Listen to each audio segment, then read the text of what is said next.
Alexa POV. Pagkalabas ko ng stadium, diretso kong pumasok ng banyo. Ramdam kong panginginig ng buo kong katawan. Parang nagpapalpitate din ang puso ko sa lakas ng kabog nito. Bakit ba napakaliit ng mundo? Hindi ba pwedeng time out na muna? Ayaw ko na siyang makita Hindi ko na kaya.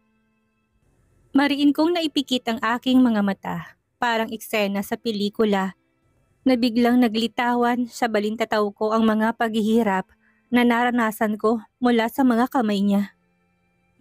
Hanggang ngayon, sariwa pa rin sa alaala ko ang lahat. Minsan napapanaginipan ko pa nga Pinilit kong maging okay, pero ngayong muli ko na naman siyang nakita. Feeling ko, muli naman akong bumalik sa dati. Malalim akong napabuntong hininga. Pinilit kong pakalmahin ang sarili ko. Hindi pa nga ako nakatiis at naghilamos na ako. Para magising ako sa katotohanan na hindi na talaga pwede, na kailangan ko maging matatag sa lahat ng oras. Nasa ganun akong kalagayan nang bubukas ang pintuan ng banyo. Magkasunod na pumasok sila Emerald at Crystal. Alexa, ayos ka lang ba? Ano nangyari? May masakit ba sa'yo? Magkapanabay pa nilang bigkas, kaagad din naman ako umiling. Hindi, ayos lang ako. Huwag niyo akong alalahanin. Seryosong sambit ko. Bigla ka nalang umalis kanina habang nasa kalagitnaan ng speech niya si Mr. Blanco. Kilala mo ba siya? Natatakot ka ba sa kanya? Seryosong tanong ni Emerald sa akin. Napakurap pa ako ng makailang ulit bago sunod-sunod na umiling. Hindi, wala. Hindi ko siya kilala. Seryosong sambit ko. Hindi mo siya kilala? Bakit ka ganyan ngayon? Parang takot na takot ka ha? Seryosong tanong naman ni Crystal. Mabuti na lang talaga at walang ibang tao dito sa loob ng banyo. Pambabaeng banyo ito at may sarili ng banyo ang mga kagaya niyang gay. Hindi ako natatakot sa kanya. Talagang bigla lang sumama ang pakiramdam ko kaya nagpa siya akong umalis na. Seryosong sagot ko. Pagkatapos noon, muli akong nagugas ng aking kamay at nagpatiunan ng naglakad palabas ng banyo. Kaagad din naman silang napasunod sa akin. Hindi na ako attend ng kasunod na subject. Uuwi na ako, muli kong sambit. Napansin ko pa nga na nagkatinginan ang dalawa bago sabay na tumango. Okay, pero bago yan, daan muna tayo sa kantin. Bili muna tayo ng tubig, wika ni Emerald. Pagkatapos nito, hinawakan niya ako sa aking kamay at giniya patungo sa kantin. Tahimik lang din naman ako nagpaubaya. Siguro nga malaking epekto sa akin ang makita si Luther ngayong araw. Siya palang nag-sponsor para maipatayo ang library. Philanthropist ba siya na kahit dito sa probinsya nakarating siya? Sa sobrang gulo ng isipan ko, hindi ko na nga namalayan pa na nakarating na kami ng kantin. Kaagad na bumili ng tubig si Crystal at ilang mga snacks. Kumain na muna tayo, wika pa nga nito nang makabalik sa table namin. Ayaw ko sana pero dahil naibili niya na ako ng pagkain, kaya wala na ako nagawa pa kundi ang pagbigyan sila. Kaya ko na umuwi mag-isa, hindi niyo naman ako dapat samahan lalo na at may isa pa tayong subject na dapat pasukan. Pilitang ngiting wika ko. A-absent ka, so a-absent na din kami. Alexa, magkaibigan tayo at ang magkaibigan walang iwanan, nakangiting sagot ni Emerald. Tanging tipid ng ngiti lang ang naging sagot ko bago ko itinuon ng atensyon ko sa aking pagkain. Teka lang, ano nga palang kailangan ni George? I mean, nakita namin kanina nakausap ka, muling tanong ni Crystal. Oo nga pala, buti nabanggit mo. In-invite ako ni George na kung pwede daw ako maging muse sa team nila. Actually, kapag pumayag daw ako, pwede daw ako malibre sa tuition ko next school year. Nakangiti kong sagot. And pumayag ka? Seryosong tanong ni Emerald. Nope, hindi pa. Pag-iisipan ko muna. Para kasing nahihiya ako Kulang ako sa self-confidence pagdating sa mga ganyang bagay. Well, tama. Pag-isipan mo.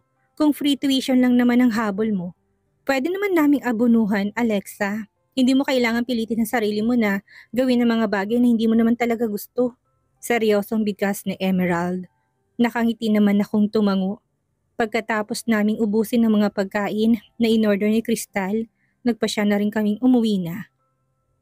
Nakaramdam pa nga ako ng guilt dahil pati sila nadamay pa sa pag-absent kong ito. Kaya lang naman din ako nagpasyang umuwi na dahil hanggat na dito lang sa paligid si Luther, hindi din kasi ako mapalagay. Pagkalabas namin ng campus, kaagad na rin kaming nag-abang ng tricycle na masasakyan pa uwi ng bahay. Yun nga lang, imbis na tricycle lang huminto sa harap namin, ay isang magarang sasakyan. Noong una, hindi ko na sana papansinin pa, pero nung bumukas ang bintana, ay ganun na lang ang panlalaki ng mga mata ko nang bumungad sa paningin ko ang seryosong mukha ni Luther. Blankong ekspresyon ng mukha niya na nakatitig sa akin. Get in. Seryosong bigkas niya habang titig na titig pa rin sa akin. Wala sa sariling napahawak ako sa braso ni Emerald dahil biglang dagsa na naman ang kaba sa puso ko. Hindi ko din malaman kung anong gagawin ko. Walang duda, napansin nga siguro ni Luther ang presensya ko kanina sa stadium, kaya nandito siya ngayon sa harapan ko. God, sana hindi itong umpisa ng pangungulit niya sa akin. Minsan na siyang nangako sa akin na hindi niya na ako guguluhin. Pero anong ginagawa niya ngayon sa harapan ko? Bakit bigla na naman siyang sumulpot sa buhay ko? Come on, Priscilla, sumakay ka na. Don't worry, gusto lang kitang makausap. Seryosong muling bigkas ni Luther. Mariin kong naipikit ang aking mga mata. Ayan na naman. Narinig ko na naman mula sa bibig niya ang pagtawag niya sa akin ng Priscilla. Sa lahat ng mga taong nakakakilala sa akin, tanging siya lang ang tumatawag ng Priscilla sa akin.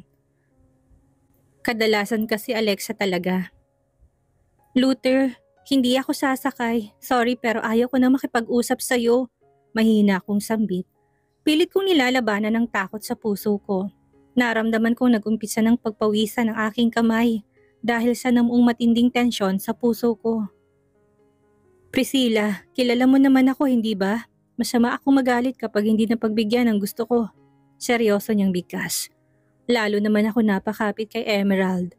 Ano bang ginagawa nila? Akala ko ba matapang sila? Pero bakit hindi nila ako maipagtanggol kay Luther? Alexa, mukhang kilala ka niya. At si Mr. Blanco lang yan. Baka naman may importante siyang sasabihin sa'yo.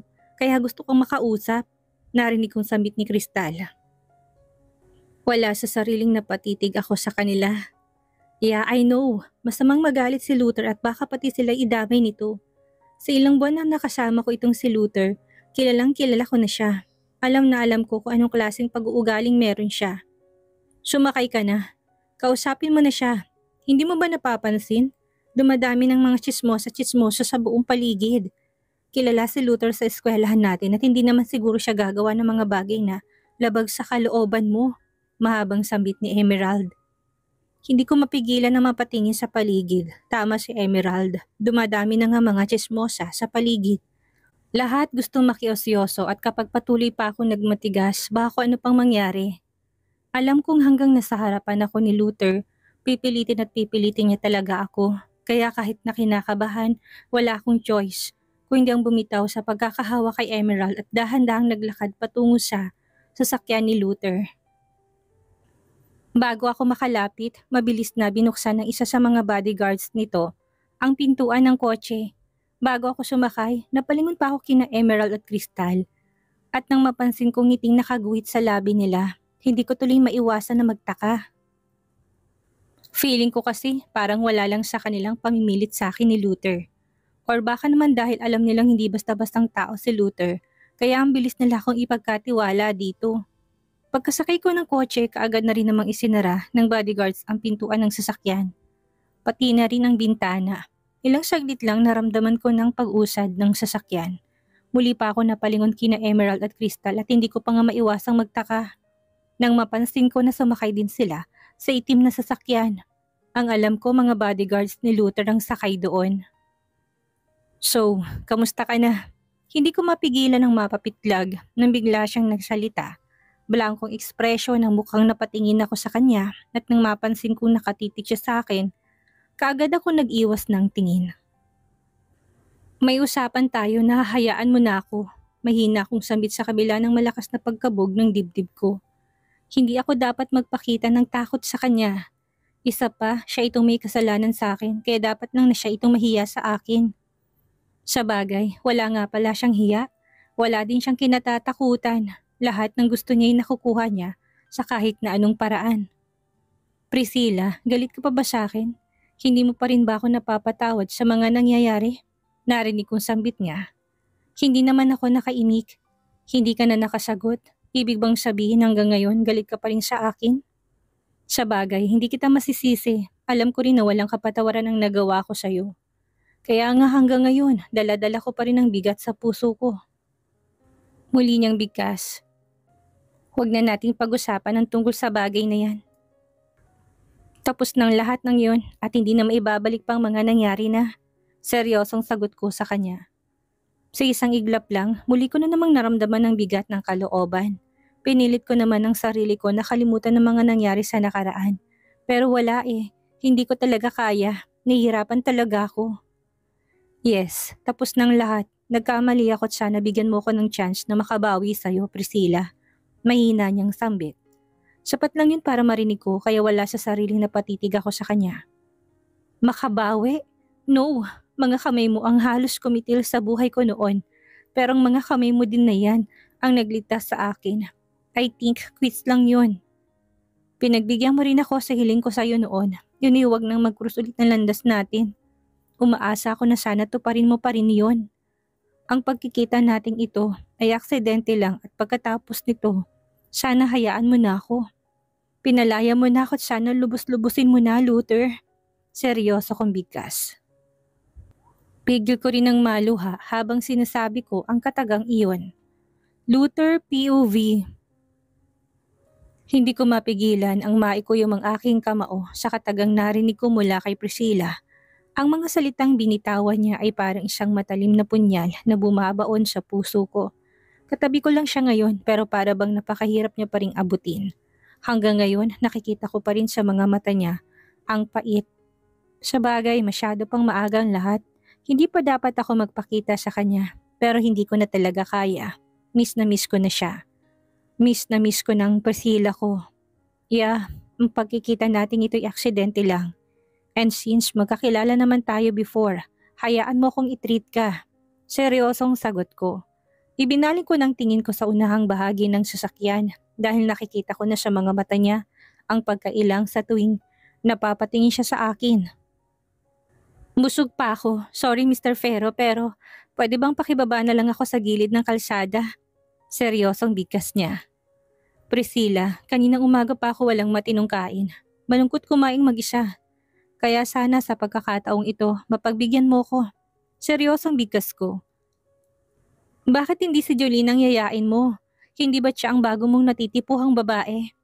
Sana hindi mo nakalimutan ang pangako mo sa akin. Despite sa pagkikita natin ngayon, sana tuparin mo pa rin yun, Luther. Seryosong sambit ko. Hindi ko tuloy mapigilan ang magulat. Paano nasali sa usapang ito si Jolina? Iniisip niya ba na may relasyon kami ng babaeng yun? Nagsiselos ba siya? Paano naman nasali sa usapan na ito si Jolina? Seryosong sagot ko. Hindi naman siya nakaimik kaya naman nagpasya na akong huwag na ring umimik pa para hindi na siya masyadong mailang sa akin. Hanggang sa makarating kami sa isang restaurant, mabilis akong bumaba ng kotse. Pagkababa ko, ak mga alalayan ko sana siya pababa pero nakita ko naman ang pagtutol sa mga mata niya. Wala sa sariling napatras ako. Ayaw niya talaga. Siguro malayo na talagang loob niya sa akin. Siguro hanggang ngayon malaki pa rin ang galit niya sa akin. Gayunpaman wala akong planong sumuko. Kung kinakailangan ligawan ko siya para lang makuha ulit ang tiwala niya sa akin, gagawin ko. Lahat nakukuha sa tiyaga at dedikasyon. Hinayaan ko na lang na makababa siyang mag-isa sa sakyan. Mabuti nga't hindi na siya tumanggi na samahan akong kumain dito sa restaurant. Magandang senyales pa rin yun sa akin. Kung hindi lang talaga ako nag-aalangan, gusto ko na talaga siyang yakapin. Gusto ko na siyang dalhin sa lugar na kung saan walang ibang makakakita sa kanya, kung hindi ako lang. Aware ako na maraming nagkakagusto kay Priscilla sa pinapasukan niyang eskwelahan. Nakikita ko yan sa mga titig at pasulyap-sulyap sa kanya ng ilang mga kalalakihan habang nag-speech ako kanina. Hindi ko lang alam kung aware ba doon itong si Priscilla or baka nga siguro nasanay na rin siya. Sa bagay hindi naman kasi makaporma ang mga lalaking yon dahil mabilis din silang naitataboy nila Krista at Emelot. Maayos naman na naging report nila Emerald at Crystal sa akin. May mga aali-aligid na lalaki daw kay Priscilla pero lahat sila'y hanggang titig lang. Saka talagang aloof daw talaga itong si Priscilla pagdating sa mga kalalakihan. Pagkapasok namin sa loob ng restaurant, binati at may nag-assist din naman kaagad sa aming staff. Pinili kong table na medyo may privacy. Mamahalin ng restaurant na ito at iilan lang ang mga customers nila. Pagkarating namin sa table, kaagad kaming naupo ni Priscilla. Binigyan din kami ng menu booklet ang waiter. Dalawa yon, isa kay Priscilla at isa sa akin. Anong gusto mong kainin? Masuyo kong tanong sa kanya. Napansin ko na patingin na muna siya bago napasulyap sa akin. Pagkatapos noon, dahan-dahan niyang ipinatong ang menu book sa mesa sabay iling. Ikaw nang bahala, mahinang sagot niya sabay iwas ng tingin sa akin. Pigil ko naman ang sarili ko na mapangiti. Siya pa rin palang dating Priscilla, walang pinagbago. Ganito siya palagi sa tuwing kumakain sa restaurant. Hindi siya nakakapag-decide kung anong gusto niyang kainin. Sinipat ko ng tingin ng menu. Sa ilang buwang nagsama kaming dalawa, kabisadong-kabisado ko na kung anong gusto niya. Mahilig siya sa mga seafoods, kaya yun ang karamihan sa in-order ko. Tapos sinamahan ko na rin ng steaks at salad. Talagang dinamihan kong order ko. Kilala ko tong si Priscilla, nanghihinayang siya sa mga pagkain hindi nauubos.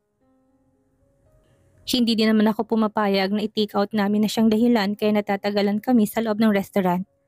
At yun ang gagawin ko ngayon. Gusto kong sulitin ang pagkakataong kasama ko siya ngayon. Gusto ko bang makasama siya ng mas matagal kahit man lang sa pagkain. Pipilitin kong makontento sa ganitong bagay. Malaki ang naging kasalanan ko sa kanya kaya dapat lang na ako umintindi sa kanya sa lahat ng oras. Pagkatapos ko masabi sa nakaantabay na waiter ang mga orders ko, muli kong hinarap si Priscilla. Abalang mga mata nito sa kakalibot sa buong paligid. Kilala ko siya, alam kong nililibang niya lang ang sarili niya at iniiwasan niya din na mapatingin sa akin. Hindi ko mapigilan nang muli siyang pagmasdan, tuluyan nang bumalik sa dating pangangatawan niya. At mas lalo din siyang gumanda sa paningin ko. Napakasimple ng mukha niya, lalong lumutang ang ganda niya. Kahit nakapansin-pansin na wala siyang kahit na isang ipinahid na pampaganda sa kanyang mukha, ibang-iba talaga siya kumpara sa kahit na kaninong babae. Kaya nga nahulog ako sa kanya eh. Kaya nga hanggang ngayon, baliw na baliw pa rin ako sa kanya. Masyado akong abalang tao at kaya kong isingit sa schedule ko itong si Priscilla. Makita't makasama ko lang siya palagi. Handa ako rin gawin ang lahat. Mapatawad niya lang ako. Alexa POV.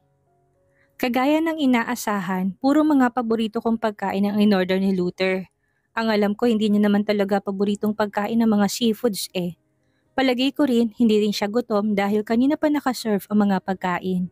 Wala siyang ibang ginawa kundi ang tumunganga at titigan ako. Luther, akala ko ba gutom ka? Seryosong tanong ko sa kanya. Inilapag ko ang hawak kong kutsara at tinidor at seryoso siyang tinitigan. It's okay, kumain ka lang. Makita ko lang nabusog ka.